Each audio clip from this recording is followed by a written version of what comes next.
Bonjour à tous, on est très content de vous retrouver aujourd'hui pour un nouvel épisode d'Il était une fois la géopolitique. Nous sommes de nouveau accompagnés de Fabrice Ravel pour discuter cette fois-ci du lien entre le sport et la géopolitique.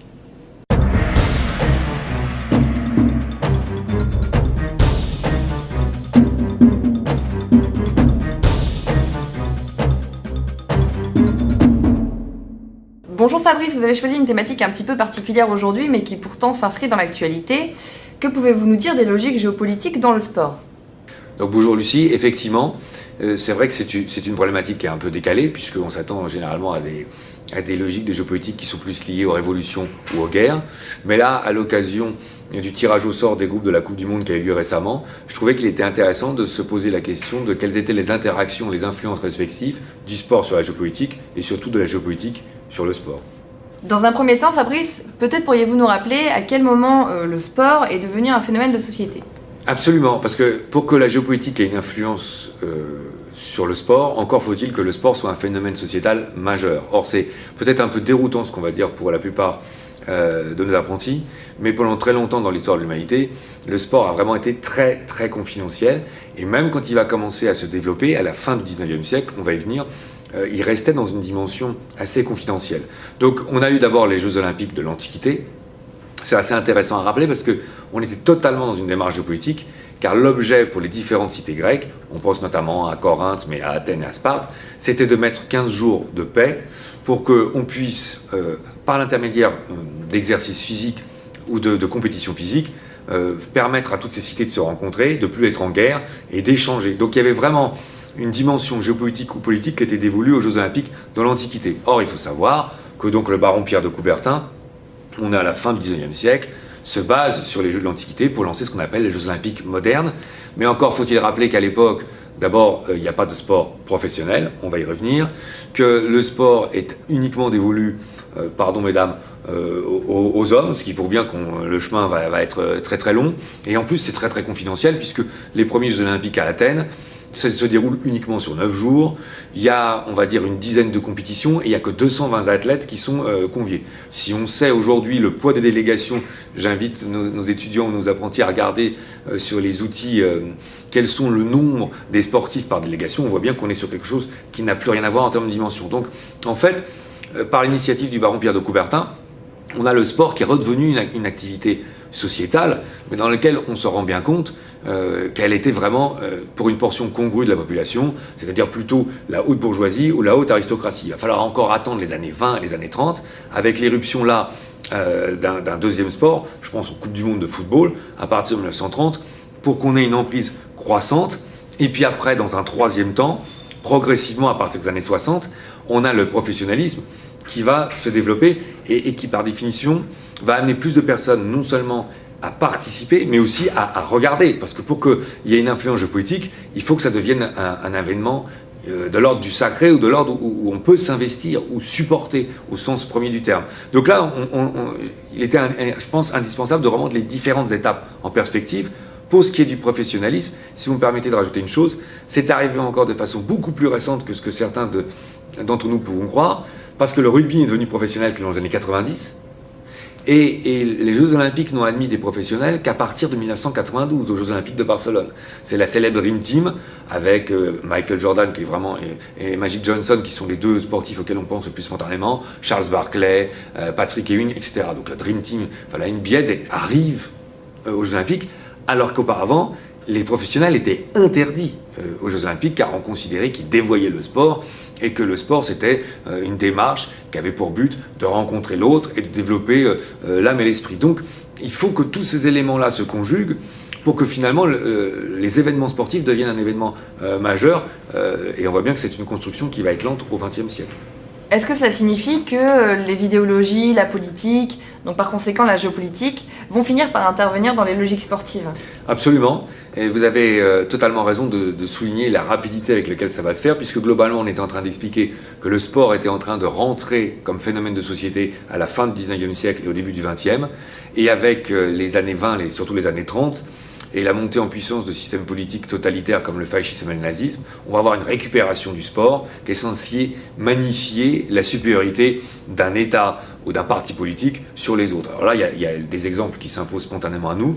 D'abord, il y a la Coupe du Monde de football des années 1934 et 1938. Et puis, il va y avoir les Olympiques de Berlin en 1936. Alors, c'est pour nous l'occasion de rappeler que, dans la continuité un petit peu de nos propos précédents, les Jeux Olympiques étaient nés à la fin du XIXe siècle, la Coupe du Monde, elle, était née en 1930, et commençait déjà à être un grand succès, parce que malgré le fait que le nombre d'équipes était réduit, que d'ailleurs, ce sera assez hallucinant que de rappeler qu'aujourd'hui, l'équipe de France a voyagé pendant plus de 15 jours sur un bateau, qu'elle s'entraînait sur un bateau pour faire 2 matchs. C'est quand même une situation qui est assez incroyable par rapport à aujourd'hui. On n'imagine pas ça aujourd'hui. Il y avait quand même un demi-million de spectateurs dans les stades pour regarder un événement comme celui-là. C'était énorme pour l'époque. Donc en fait, on voit bien qu'on a les Jeux Olympiques d'une part et la Coupe du Monde de football d'autre part qui cristallisent l'attention. Alors là, la Coupe du Monde de 1934 se déroule en Italie.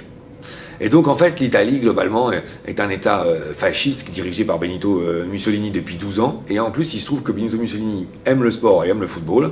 Et que donc là, le mot d'ordre est clair, il faut que l'Italie gagne. Donc, quand on voit d'ailleurs les images d'époque, on ne peut pas s'empêcher de remarquer que, alors évidemment, il y a un aspect désuet, mais il y a des matchs d'ailleurs qui vont finir sur un match nul. Et à l'époque, on n'avait pas de prolongation ou de pénalty, mais on refaisait les matchs. Donc il y a eu un match Italie-Espagne où il y a eu plus de blessés que de buts, parce qu'en plus, il fallait gagner. Donc là, on voit bien. Et il y a une ambiance qui est très très pesante, puisque d'abord les Italiens, à l'époque, jouent en noir, les chemises noires, donc les Italiens jouent en noir. Donc on sent bien que là, on n'est plus du tout dans une dimension du sport, telle que le baron de Pierre Coubertin disait, l'essentiel c'est de participer. Non, là, il faut gagner. De fait, l'Italie va gagner en 1934, et tout le monde s'accorde à dire qu'elle a quand même été totalement avantagée par un arbitrage qui était plus que clément en sa faveur et qui faisait tout pour essayer de défavoriser l'adversaire. Et puis il y a eu la Coupe du Monde en 1938 à Paris. Et là, j'attire l'attention de nos étudiants sur une affiche, parce qu'elle me paraît être porteuse de symboliques qui sont propres aux années 30. En fait, on voit un joueur qui est coupé à hauteur du nombril, donc c'est le haut de l'affiche, et il pose un pied. Alors il y a en plus, on sent, mis par la couleur de la tenue, mis par l'exposition à la lumière, il est de couleur sombre. Il a son pied qui est posé de façon dominatrice sur un ballon qui lui-même surplombe la terre. Donc on sent bien que là, on est plus dans une vocation martiale ou militaire que dans une vocation sportive. C'est déjà l'affiche officielle de la Coupe du Monde de 1938. Et la Coupe du Monde de 1938, avant la finale, Benito Mussolini enverra un télégramme à ses joueurs en disant « la victoire ou la mort ».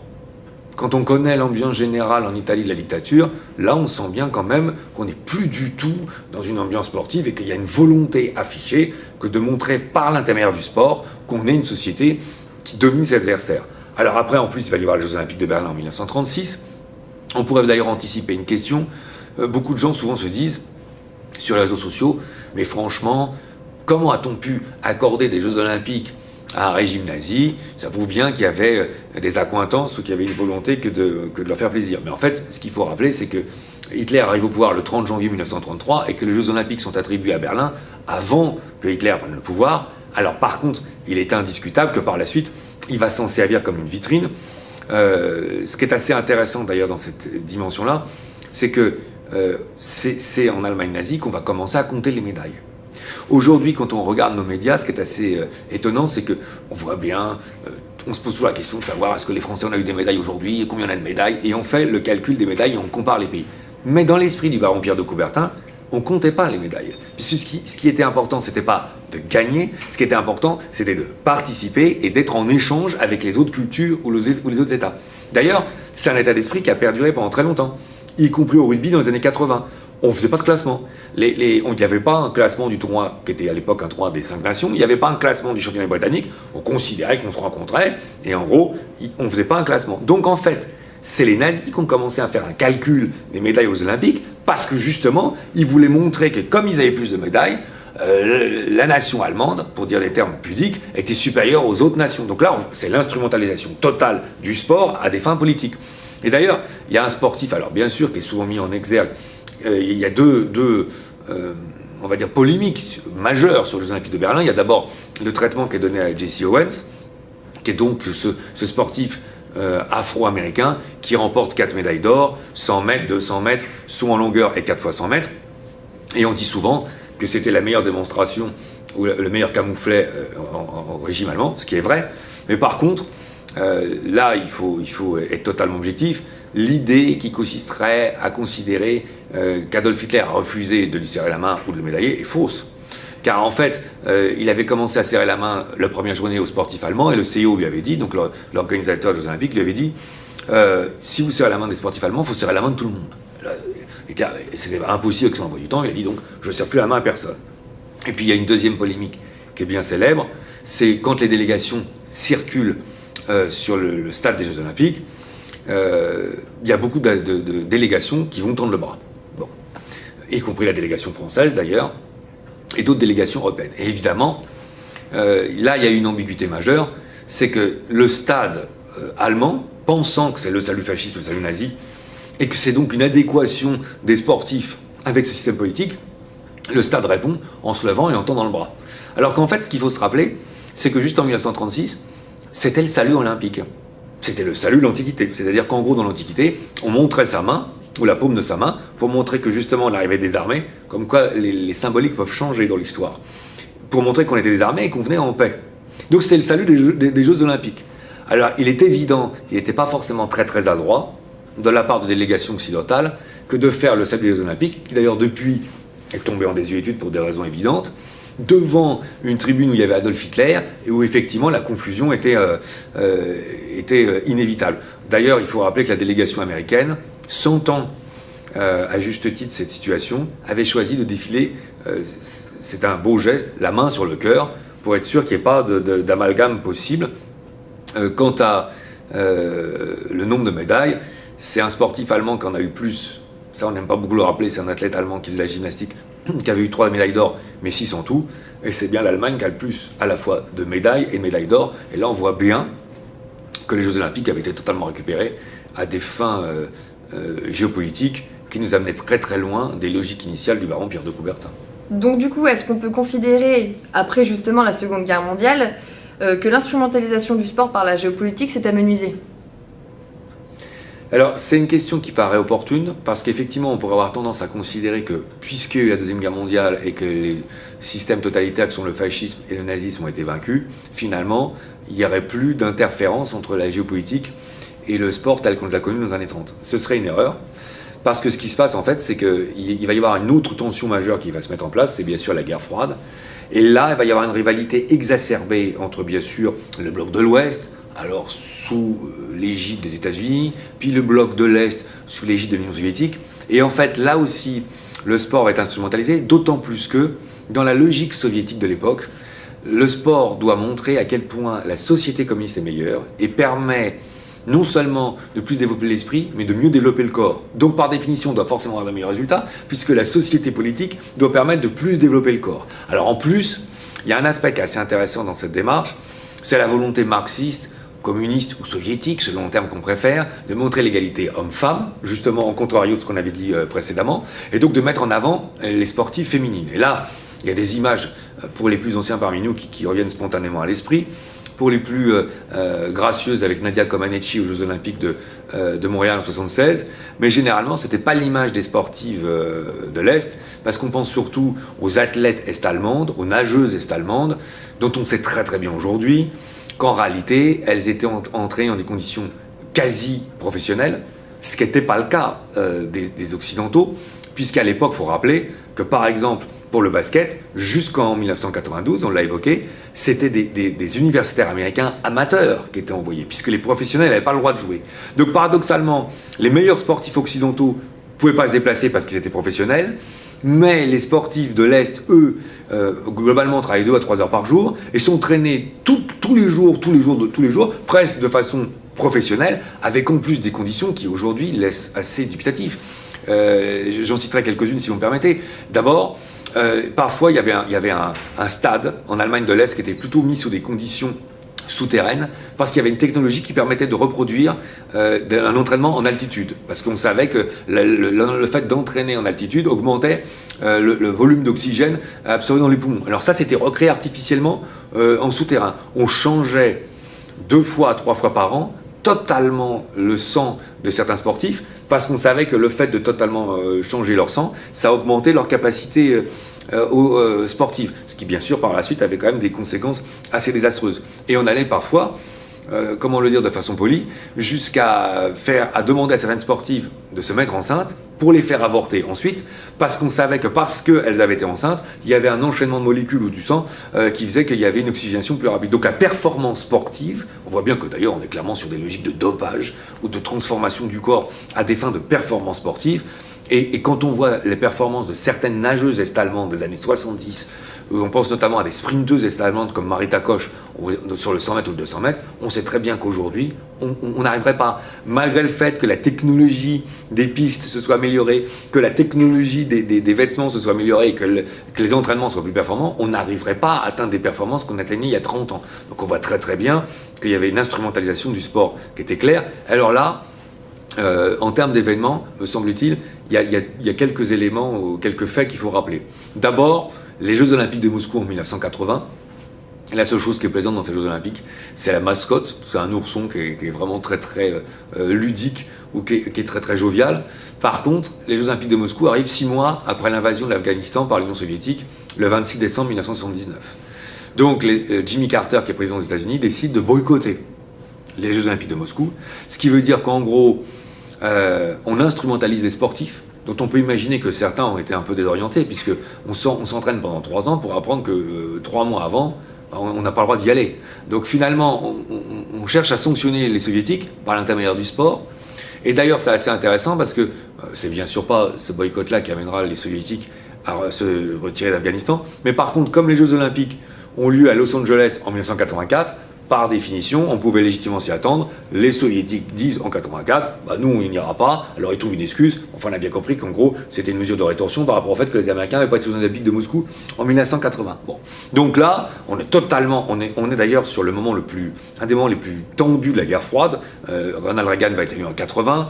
On sent que Mikhail Gorbatchev n'est pas encore élu. Donc on sent qu'on est en opposition. Certains pensent qu'on n'est pas loin d'un 3e conflit mondial.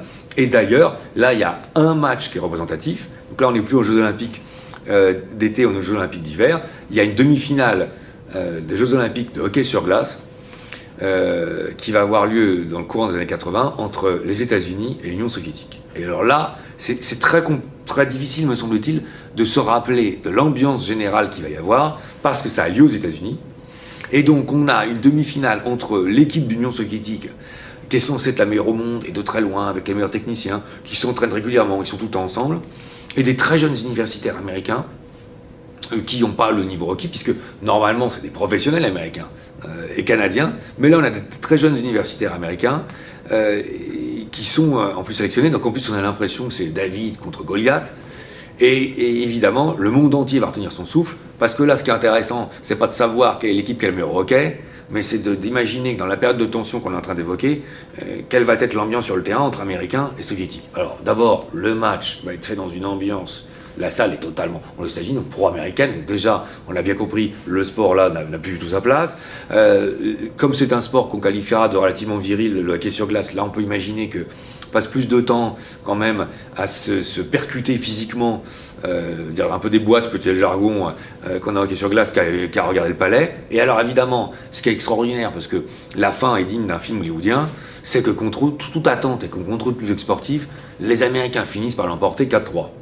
Dans une ambiance que je laisse imaginer, qui n'a plus rien à voir avec une ambiance digne, on va dire, d'un stade, a fortiori si on rappelle que l'idée du baron Pierre de Coubertin, c'était de faire en sorte que le sport puisse nous rapprocher. Alors là, pour dire clairement les choses, on n'y est plus du tout. Donc, non, la guerre froide ne va faire que entériner ou confirmer le fait qu'il y a souvent un poids politique ou géopolitique très fort sur les grands événements sportifs.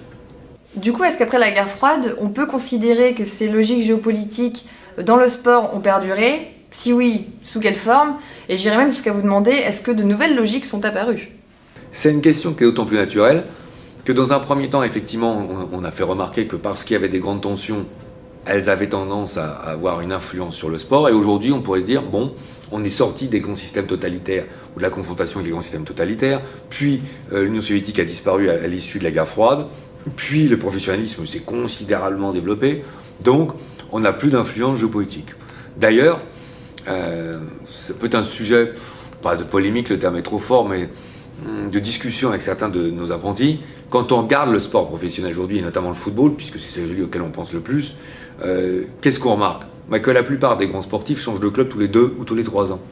Et que ça va avoir une conséquence, parce qu'aujourd'hui, pour retrouver une identité forte, et c'est vrai tant au football qu'au rugby, c'est beaucoup plus compliqué qu'il y a 20 ou 30 ans. J'entends souvent aujourd'hui me dire il y a le jeu à la barcelonaise, d'accord. Il y aurait un jeu italien, le catenaccio, on ferme tout, et puis il y aurait le jeu anglais, le kick and rush, où on met des grands ballons devant et on court. Oui, mais le problème, c'est qu'aujourd'hui, il n'y a pratiquement plus de joueurs anglais dans les équipes britanniques, par exemple. Le problème, c'est que je repense à un match il y a quelques années où il y avait, je crois que c'était Bayern de Munich, Manchester United. Et alors le journaliste disait les Allemands contre les Anglais. Oui, sauf qu'il y avait plus d'étrangers que de joueurs allemands au Bayern de Munich et qu'il n'y avait qu'un seul joueur britannique sur le terrain et en plus il jouait pour le Bayern de Munich. Donc aujourd'hui, on a une dilution des identités parce que le professionnalisme fait que ce qui intéresse les propriétaires, pour parler selon des termes de NBA ou de NFL sur les sports américains, ou les dirigeants de clubs, c'est pas l'identité des joueurs, c'est le fait qu'ils soient performants parce qu'il faut gagner, parce que là on est sur des enjeux financiers, et que comme on est sur des enjeux financiers forts, il faut qu'on soit en tête d'affiche ou qu'on soit en finale, et donc ce qui nous intéresse, c'est la performance sportive. Donc finalement, on a affaire à des joueurs qui sont 2 ans ou 3 ans dans un club, puis après qui partent 2 ou 3 ans dans un autre club. D'ailleurs, quand on regarde le succès de l'équipe de France en 98, qu'est-ce qu'on constate? C'est que énormément de joueurs de l'époque étaient dans les championnats étrangers et ont appris une rigueur de tactique, je pense notamment à des joueurs français comme Didier Deschamps en Italie, qui n'étaient pas propres au football français. Aujourd'hui, quand on regarde le rugby, finalement, les Britanniques ont un jeu qui est très très ouvert, qui est beaucoup plus un jeu de passe, alors qu'il y a 20 ans c'était un jeu qui était beaucoup plus austère. Donc on a l'impression qu'il y a une identité nationale qui était propre à chaque pays avant, qui se dissout, qui attend à se dissoudre, parce que de par le professionnalisme, les joueurs sont brassés dans des clubs et en plus ont tendance à se rencontrer, à jouer ensemble. Donc ça c'est un premier paramètre. Le deuxième paramètre, c'est qu'effectivement on pourrait penser a priori qu'on a des situations qui sont attendues. Ceci étant, ce qu'on constate aussi, c'est que quand il y a des tensions qui reviennent, assez vite, à cause des réseaux sociaux, qui sont en train de se mêler à ça, alors qu'avant ils n'existaient pas au XXe siècle, on a assez vite une récupération d'événements sportifs. Alors c'est plus ponctuel, c'est-à-dire qu'on ne s'inscrit pas forcément autant dans le long terme, on n'est pas autant dans l'affrontement, mais parfois il peut y avoir des résurgences spontanées, parce qu'il y a une crise à un moment donné, et que donc là, on va venir se refocaliser. Je pense notamment, par exemple, à la crise qui a eu lieu en 82 entre l'Argentine et le Royaume-Uni. La crise des îles des Malouines ou des Falklands, où les Argentins prétendaient récupérer une île qui est à 300 km de l'Argentine et qui appartient aux Britanniques. Le match de 86 qui a suivi entre l'Angleterre et l'Argentine a été très très tendu, par exemple, sur cette situation-là. Voilà. Donc on peut imaginer que ponctuellement, il y a aussi un cas qu'on peut évoquer quand même, qui étonne toujours un peu nos étudiants qui sont perdus. Ils disent mais donc Israël c'est en Europe. Alors souvent je leur dis mais pourquoi est-ce que vous dites qu'Israël c'est en Europe? Mais parce qu'ils jouent dans le championnat européen, ce qui est assez amusant d'ailleurs, parce que ça veut dire qu'on voit bien le poids du sport à géopolitique. Certains de nos apprentis se basent sur les logiques de l'UEFA plus que sur les logiques de l'ONU pour savoir si un pays est sur un continent ou pas. En réalité aujourd'hui Israël est sur des groupes éliminatoires en Europe, parce que la plupart des voisins au Proche et au Moyen-Orient d'Israël n'ont pas reconnu Israël en tant qu'État. Donc on ne peut pas jouer, on ne peut pas faire une compétition sportive. Il n'y a que l'Égypte qui, lors des traités de Camp David en 1976, a reconnu l'existence d'Israël. Donc c'est très difficile pour un pays que de jouer une confrontation sportive avec d'autres pays qui ne reconnaissent pas d'un point de vue géopolitique. Donc c'est là où on a toujours des éléments. Il y a eu aussi les polémiques sur le dopage quand même des athlètes russes, dont on sent bien quand même que même s'ils sont réels, on insiste énormément sur cela parce qu'il y a Vladimir Poutine et qu'il y a des Jeux Olympiques en Russie et puis qu'il va y avoir la Coupe du Monde en Russie. Alors qu'on pourrait s'interroger sur le fait qu'il y a aussi d'autres sportifs occidentaux qui seraient un peu dans ces logiques de dopage.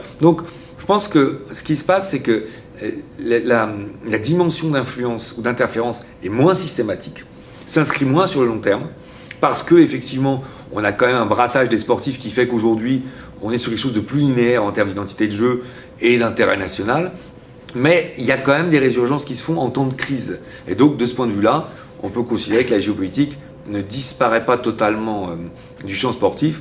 D'ailleurs, je pense que la Coupe du Monde de football, plus que les Jeux Olympiques, est souvent un moment où, on va dire, les passions nationales, pour pas dire nationalistes, ressurgissent au moins une fois tous les 4 ans. Fabrice, merci beaucoup. Merci à tous d'avoir suivi ce nouvel épisode. S'il vous a plu, comme d'habitude, je vous invite à nous mettre un petit pouce bleu, ça fait plaisir, ou encore à partager la vidéo. Et on se donne rendez-vous bientôt pour un nouvel épisode d'Il était une fois la géopolitique.